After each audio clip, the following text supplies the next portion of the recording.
Hi friends, welcome to அசு tailors. இன்றைக்கி வந்து நம்ம என்ன பார்க்க போகிறோம் அப்படின்னா, ஒரு கட்டிங் வீடியோ தான். இது வந்து எப்படி எவ்வளோ தைக்கவே தெரியாது, எனக்கு வெட்டவே தெரியாது அப்படின்றவங்க கூட ஈஸியாக வந்து கட் பண்ணி ஸ்டிச் பண்ணிடலாம். இப்போ பார்த்தீங்கன்னா, துணியை வந்து கரைபாகமாக வந்து மடிச்சிருக்கேன். ஃபஸ்ட்டு கை வெட்ட போகிறோம். அதுக்கு கரைபாகமாக 4ஆக மடித்து போட்டுக்கணும் துணியை.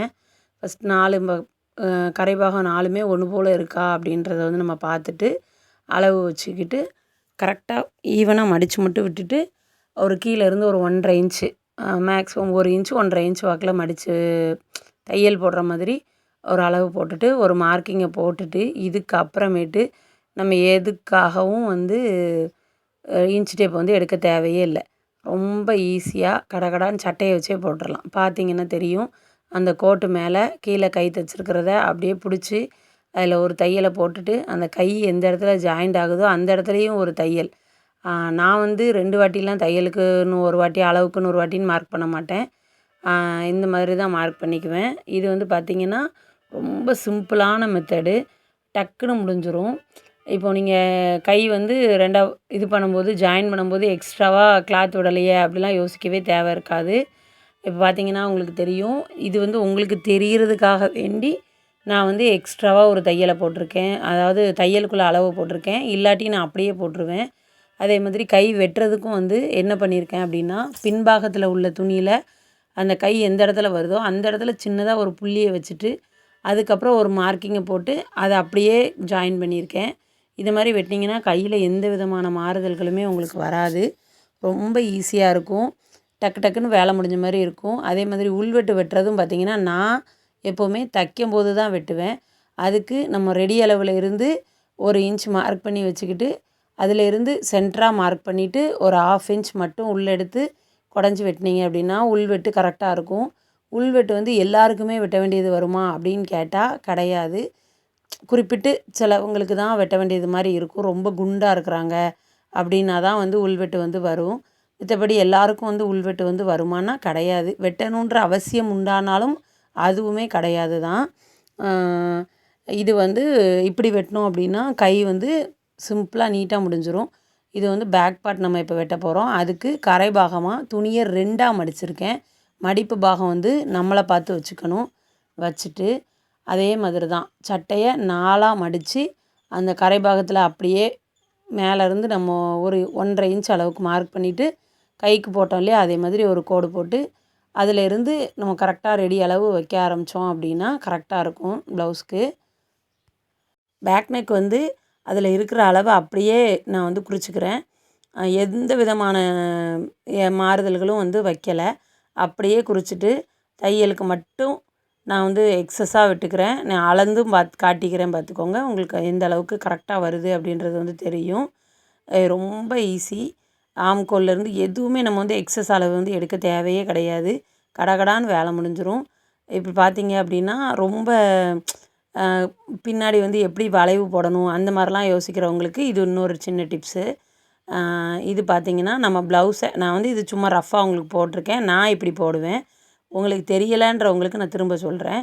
இப்போ பின்னாடி கழுத்து வரும் இல்லையா, அந்த இடத்துல ஆம்கோல் எடுத்துகிட்டு அந்த இடத்துல கரெக்டாக பின்னாடி எந்த தையல் வருதுன்னு பார்த்துட்டு அந்த இடத்த பிடிச்சிட்டு ஒரு பாயிண்ட் வச்சிங்க அப்படின்னா கரெக்டாக இருக்கும். பார்த்திங்கன்னா உங்களுக்கு தெரியுது பார்த்திங்களா, இந்த மாதிரி தான்.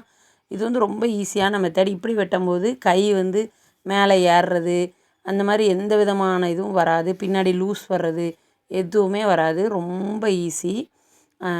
இப்படி வந்து வெட்டி பாருங்கள். மேலே அந்த 1/4 இன்ச் கொடுத்துருக்கேன் இல்லையா எக்ஸஸ், அது வந்து எதுக்காக அப்படின்னா தையலுக்காண்டி கொடுத்துருக்கேன்.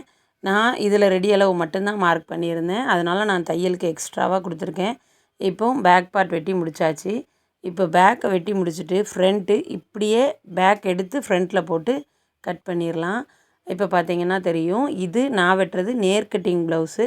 ஸோ நான் இப்படி வெட்டுறேன். கிராஸ் கட்டிங் அப்படின்னா அதை வேறு மாதிரி வெட்டணும். அதை நான் இன்னொரு வீடியோவில் வந்து சொல்கிறேன்.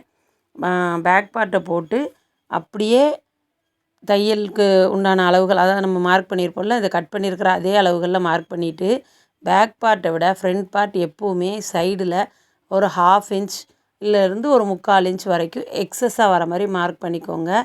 ஈஸியாக இருக்கும். எதனால் அப்படின்னா இங்கே வந்து டாட் பிடிக்கிறதுனால கொஞ்சம் மாறுதல்கள் வரும், அதுக்காக தான். இது வந்து முன்னாடி கழுத்து. முன்னாடி கழுத்தும் வந்து நான் அப்படியே சட்டையை அப்படியே வச்சு தான் மார்க் பண்ணுறேன், எந்த விதமான மாறுதல்களும் பண்ணலை. முக்கியமாக வந்து தையலுக்கு உண்டான அளவை விட்டுட்டு தான் நான் மார்க் பண்ணுறேன். இப்போ பார்த்தீங்கன்னா நான் போட்டிருக்கிற அளவும் முன்னாடி கழுத்து வந்திருக்கிற அளவும் கரெக்டாக ஒன்று போல் இருக்குது. இப்போது இதில் இருந்து பட்டிக்கு நம்ம அந்த இடத்துல வரும் இல்லையா ஒரு பட்டி, அந்த தையலுக்கு உண்டான அளவு, அதில் ஒரு டாட் பிடிப்போம்ல அதுக்கு உண்டான அளவு ரெண்டையும் சேர்த்து நம்ம வந்து போட்டுறணும். இது வந்து பார்த்திங்கன்னா அவங்களுக்கு டோட்டல் கிராஸ் லென்த் வந்து நான் அளக்குறேன். இது அளந்துட்டு நம்ம அப்படியே வந்து இது பண்ணிடலாம். பார்த்திங்கன்னா உங்களுக்கு அளவு வந்து மாறுதல்கள் தெரியும், எல்லாமே வந்து கரெக்டாக அப்படியே வந்துடும். எக்ஸஸாக சின்னதாக ஒரு மாறுதல் கூட வராது. இந்த டாட்லேருந்து ஒரு சென்டர் டாட் மட்டும் மார்க் பண்ணிட்டோன்னா அந்த டாட்லேருந்து இந்த பக்கம் 1 இன்ச் அந்த பக்கம் 1 இன்ச் வச்சுட்டோன்னா முடிஞ்சிடும். இது வந்து சைடு ஜாயின் பண்ணுறதுக்கு உண்டான அளவு.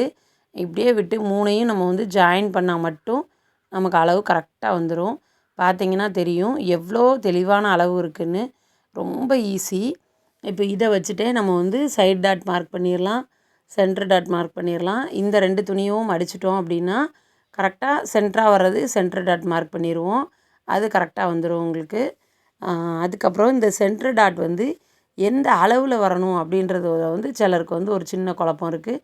அது வந்து நம்ம கழுத்துக்கு போட்டிருக்கிற தையல் அளவில் இருந்து 4 இன்ச் அளவு வச்சுட்டு சென்டர் டாட் குறிச்சிங்க அப்படின்னா ரொம்ப கரெக்டாக வரும், எந்த விதமான மாறுதல்களுமே வராது. இது ஒரு சின்ன டிப்ஸ் தான், ட்ரை பண்ணி பாருங்கள். அப்புறம் எல்லாருமே வந்து நம்மளால் முடியுமா அப்படின்லாம் யோசிக்காதீங்க, கண்டிப்பாக முடியும், ட்ரை பண்ணுங்கள். ஒரு தடவைக்கு 2 தடவை ஒரு விஷயத்த நம்ம வந்து திரும்ப திரும்ப ட்ரை பண்ணும்போது மட்டும்தான் அது வந்து நமக்கு சக்ஸஸ்ஃபுல்லாக மாறும். யோசிக்காமல் ட்ரை பண்ணுங்கள், கண்டிப்பாக எல்லாருக்குமே வந்து யூஸ்ஃபுல்லாக இருக்கும். அப்புறம் வந்து நிறைய ஃப்ரெண்ட்ஸ் வந்து வீடியோ பார்க்குறீங்க, சப்ஸ்கிரைப் பண்ணாமலே பார்த்துட்ருக்கீங்க. கொஞ்சம் சப்ஸ்கிரைப் பண்ணிவிட்டு பார்த்தீங்க அப்படின்னா எனக்கும் ஒரு மோட்டிவேஷனாக இருக்கும், அதுக்காக தான் நான் சொல்கிறது. இப்போ வந்து இது உங்களுக்கு எந்த அளவுக்கு யூஸ்ஃபுல்லாக இருக்குது அப்படின்றத காட்டிலும் உங்களை தாண்டி வேறு யாருக்காவது உங்கள் ஃப்ரெண்ட்ஸ் அண்ட் ஃபேமிலிஸ் யாராவது இப்போ தைக்க போகிறாங்க, தைக்க பழகிட்டுருக்காங்க அப்படின்னா அவங்களுக்கும் வந்து கண்டிப்பாக இந்த வீடியோ வந்து ஷேர் பண்ணி விடுங்க, அவங்களுக்கு யூஸ்ஃபுல்லாக இருக்கும். அப்புறம் இது வந்து நான் பட்டி கட் பண்ணுறேன். பட்டி வந்து நான் எப்போவுமே அளந்து வெட்ட மாட்டேன், நான் வந்து பட்டி வேறு மாதிரி ஜாயின் பண்ணுறதுனால எனக்கு இந்த மெத்தட் வந்து ஈஸியாக இருக்கும். நான் இப்படி தைச்சிட்டு இப்படி கட் பண்ணிவிட்டு தைக்கும்போது தான் நான் வந்து ஃபைனல் அளவை வந்து நான் மார்க் பண்ணுவேன். இது வந்து எனக்கு கொஞ்சம் ஈஸியாக இருக்கும். எப்போவுமே வெட்டும்போது பட்டி, கொக்கி பட்டி, வி பட்டிக்கு உண்டான அளவு, கிராஸ் பீஸ்க்கு உண்டான அளவு எல்லாமே நம்ம வந்து கட் பண்ணிடணும். கிராஸ் பீஸ் வந்து எப்போவுமே ஃபுல் கிராஸில் எடுக்கணும்.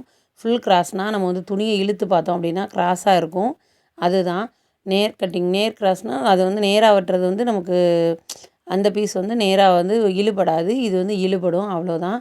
நம்ம இழுத்து பார்த்தா ரப்பர் மாதிரி வரும், அது வந்து நம்ம நோட் பண்ணிக்கணும் எப்போவுமே. கழுத்து ஜாயின் பண்ணுறதுக்கு கிராஸ் பீஸ் தான் கரெக்டாக இருக்கும் ஃப்ரெண்ட்ஸ். ஓகே ஃப்ரெண்ட்ஸ், பாய்.